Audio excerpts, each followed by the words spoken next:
From the Alvin and Rosalie Sarachek studio, PBS Kansas presents Kansas Week. From Martha Washington and Abigail Adams to Hillary Clinton and Melania Trump, the spouses have always played a role in politics, though the nature of that role has changed over the centuries. But what happens when the spouse, male or female, decides they want to step out of an elected official's shadow and do the job themselves, ending up with both husband and wife in elected positions? It's happening more and more across the country and right here in Kansas. That's what we're talking about right now on Kansas Week.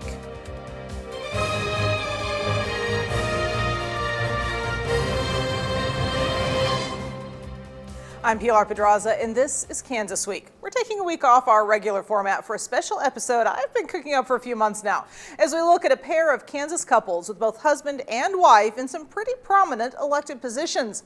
What does that mean for the state? What does that mean for them? And can we expect more couples to follow in their footsteps? From the beginning of the American system, spouses have played a role in politics, but it's been an ever-evolving role that has seen women step out of the political shadows and into the legislative spotlight. Over the last few years, we've seen a new trend added to women taking office here in Kansas, that of couples where both members hold elective positions. Susan Estes was a trained educator with classroom experience. Her husband, Ron Estes, was making his way up through the political ranks: Sedgwick County treasurer, state treasurer, congressman. Then she decided it was time to run for office herself as a state representative. Leah Howell made a similar decision. She'd spent years working as a volunteer in her community and with her political party, while her husband, Jim, served in the state legislature, then as Sedgwick County commissioner.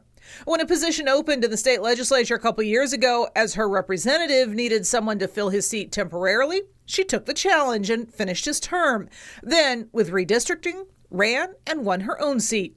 Together, the Howells and the Esteses are now all serving in elected office, from local to state to national levels.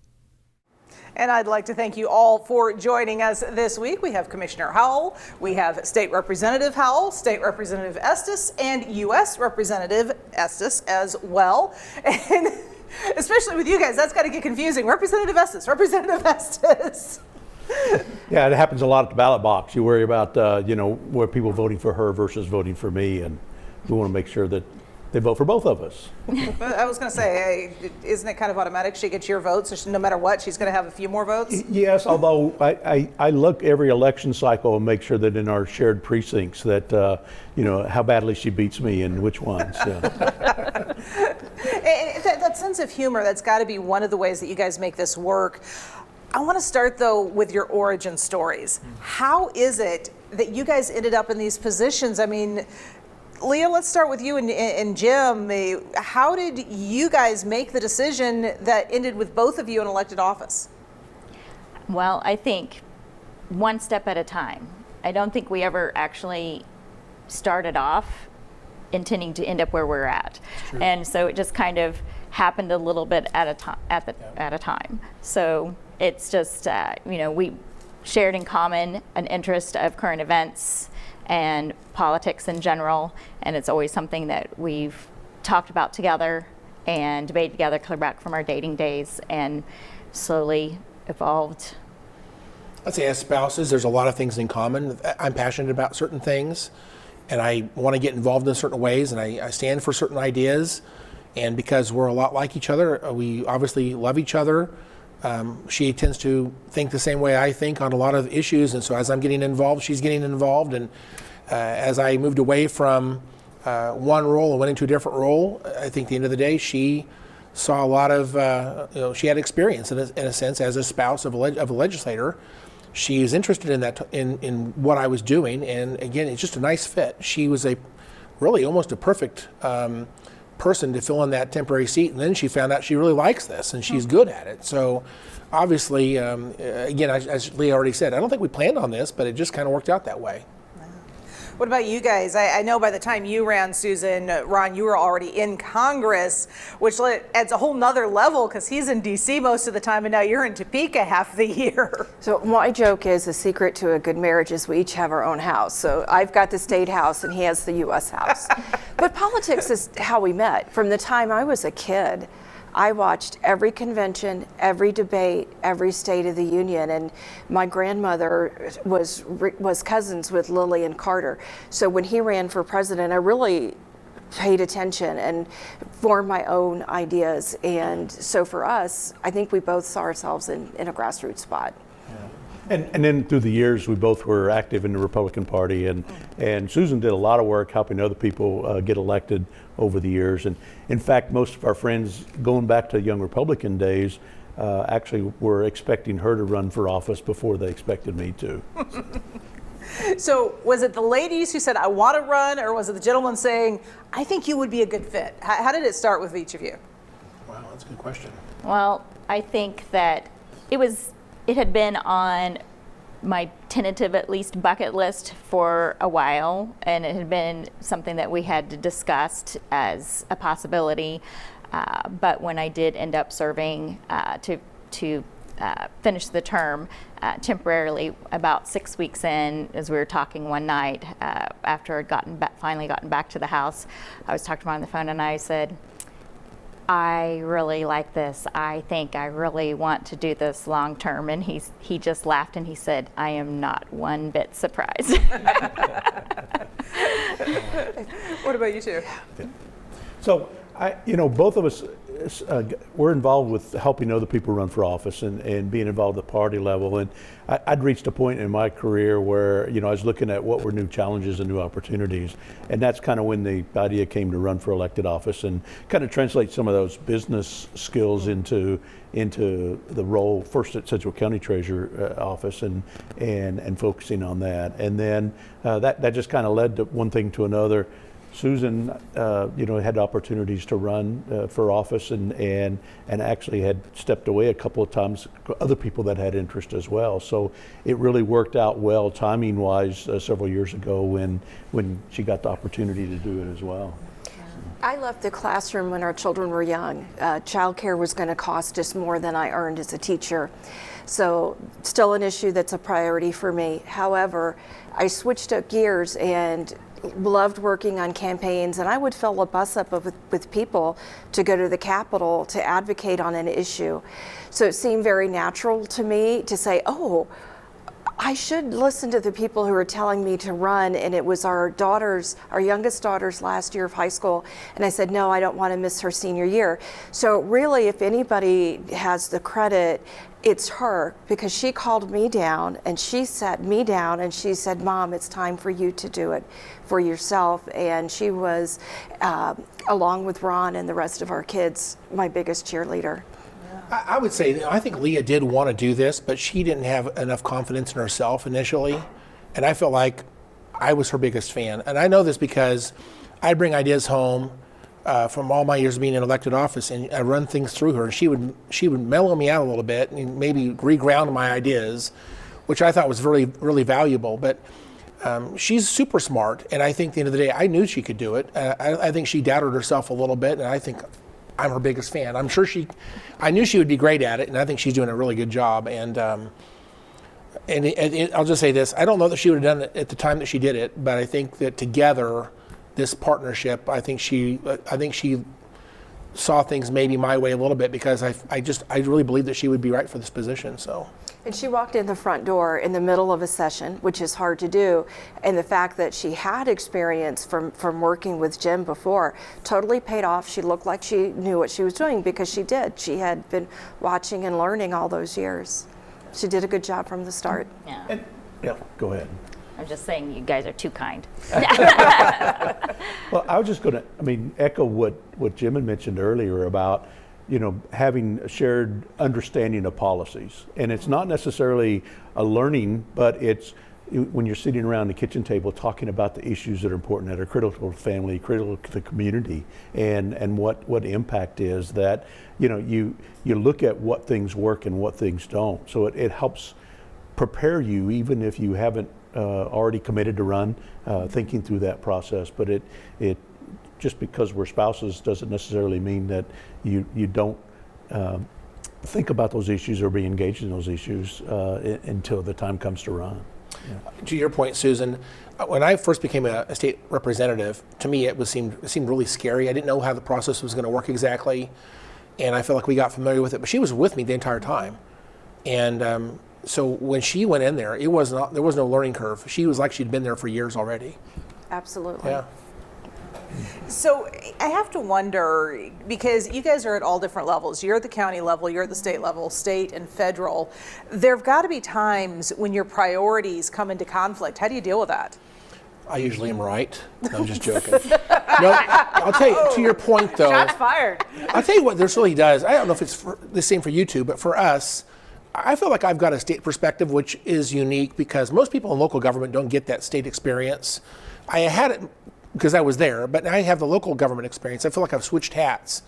But she's heard me talk about state level stuff and now local stuff to the point that when she hears something at the state level, she brings a bit different perspective than most of her colleagues up there can say, because she has someone else in her right ear talking about what I'm dealing with, and she understands it at a different level. I think that actually does help the local and state perspective. I can speak on two different levels, and so can she. And I think that really is a nice to have for both of us, really, in my position and in her position. I think it helps both of us do our jobs better. Interesting. What about you guys? Yeah, I mean, that's true. And for me, having worked at the county level as well as at the state level, not as a legislature, but a state treasurer, and then at the federal level, it's provided for me a broad breadth of knowledge to combine with private sector experience of looking at those issues and what may crop up. And obviously, when you talk about that when you're at home or whether you're focusing on what to do, and obviously that affects all of us as we go through the legislative process. There are reasons why our system of government is structured the way it is. There are differences in terms of what the federal scope of responsibility is versus the state scope versus the local government. They interact, but there are differences that don't necessarily cross over. I think part of what all four of us share, we are all very pragmatic, but you get into elected office and all of a sudden people really want to agree with you and you start hearing how wonderful you are and you know that you're human.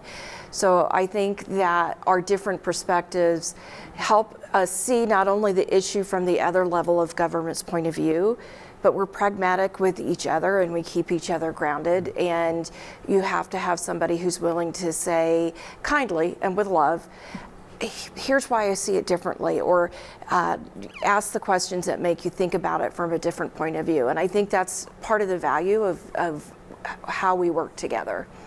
And that kind of brings us to one of the other issues is it's got to have an impact on your relationships with each other, on your marriages. How have things changed as you guys have moved into these dual roles? I will start off with this one because when he was state treasurer, I was kind of like single mom during the week. Although he was still a very hands-on parent, I would call him with the math homework and he'd help the kids. And you have to be deliberate in how you find creative solutions to keep equally involved. But when he moved to the federal level, his schedule is so insane that I think in some ways our lives began to revolve around that, and that takes away some of the balance. So this has rebalanced it, and he is every bit as helpful with my schedule as I was to his before I was elected. And I think reciprocation is what keeps it balanced for us. Yeah, it does take some effort to think through schedules because they're just the demands of the role and the timing too. I mean, different schedules on things that fit together, and then trying to figure out who's where, when, and how do you coordinate all of that. And so sometimes we do sit down periodically and pull out our schedules and talk about, okay, now what's happening over the next couple of months, and try to at least plan ahead and be prepared for that and focus on that. I can only imagine. My answer is a little bit different than yours. I take my wife on dates to go see county road projects now. That's a true story. That's absolutely true. Well, in fairness, you did do that before I was actually elected. Sometimes I wake up at 10 or 11 o'clock at night, and we talk about a county problem. How else does that ever happen in anybody else's relationship? I'm talking about, I might be dreaming about some problem. We'll wake up in the middle of the night and talk about it, and she's dealing with some other issue, and at the end of the day, it feels we have so many things to talk about now. We've always had lots to talk about, but the subject matter is almost always, what are you working on? What are you working on? What problem are you dealing with? We actually have some disagreements sometimes where I feel really strongly about something and she feels completely different, passionate about maybe a state position she's working on. I don't agree with her. I sometimes call her a liberal, and she thinks that's funny. But you know, at the end of the day, we have disagreements. But the subject matter is almost always about what I'm dealing with and what she's dealing with, and there's almost never time for other things, I guess.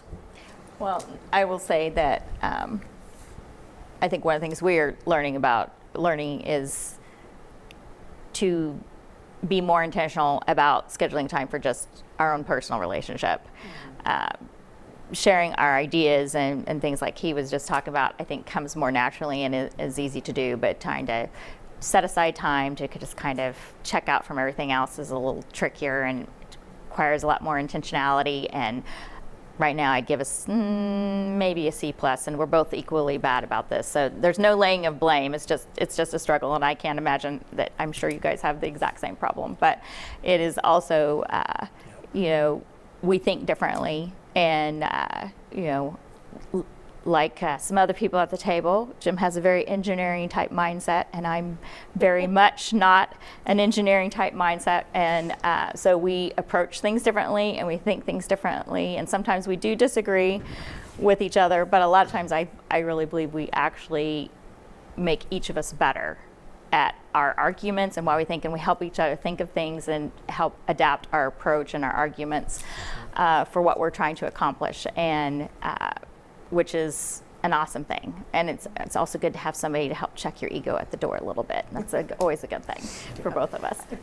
And you know, that's one of those things, almost every issue, there is no one perfect solution. Right. And when you look at them and try to analyze them, whether it's state, local, or federal level, and trying to sort through how much emphasis do you put on one aspect of it versus another aspect of it, or is it more important than these other 5 issues that you're looking at and dealing with, or less important, and how do you sort through that? And it ends up with you do have some different conversations about what's the best solution and how do you implement that. We've always sought counsel from each other, but I think this has increased my respect and appreciation for how hard his job is.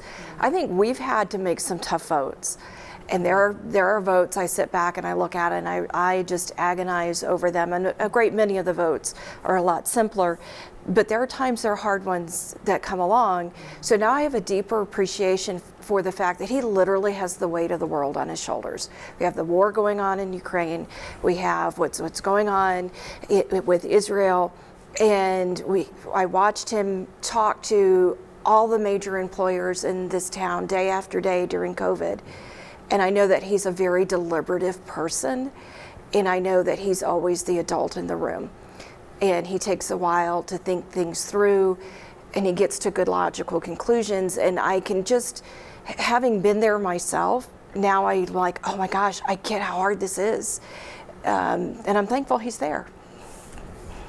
So what are some of the things that you guys have disagreed on? Because we all disagree sooner or later, but when it comes to politics, for the most part, I mean, you're all the same party, you tend to agree with each other, but you said you don't always agree. What are some of the things you disagreed on? Well, that's a tough one.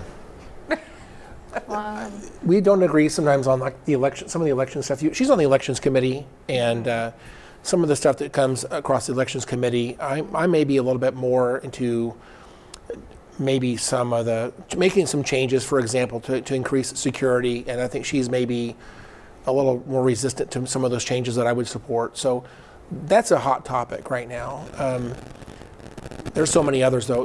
It comes to taxes, and right now there's a big debate between local government and the state on LAVTR, for example, and that type of support, whether that's appropriate or not. I mean, there's just going to be some disagreements because she's wearing a state hat and I'm wearing a county hat. But those are maybe 2 of the topics I would say that we probably disagree with maybe each other a little bit more on some other things. But yeah, we really haven't run into too many issues that we disagreed on in terms of approach. A lot of things that Susan does with the Education Committee, I mean, we talk about it at the federal level on the education workforce. How do we get more people through the education process so they're prepared for their career?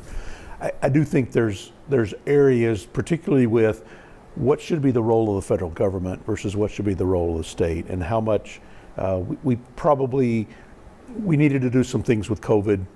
There probably was too much money that came to the state and local level through the federal agencies during COVID, but particularly after it, after the vaccine was already rolled out and things were going forward. And so I think there are some differences in terms of how you define responsibility between state and local and state and federal, and how do you address that moving forward.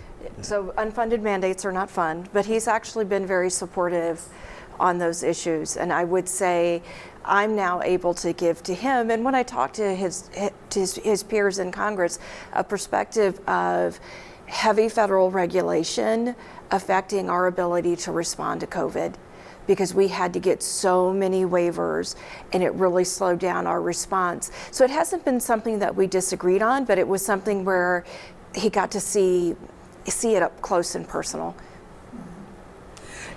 Oh, go ahead. I was just going to say, some of it, I think, in our case, our disagreements are maybe more about how to prioritize something. It's not necessarily a foundational difference. It's just a priority because, people, for whatever reason, prioritize things differently sometimes.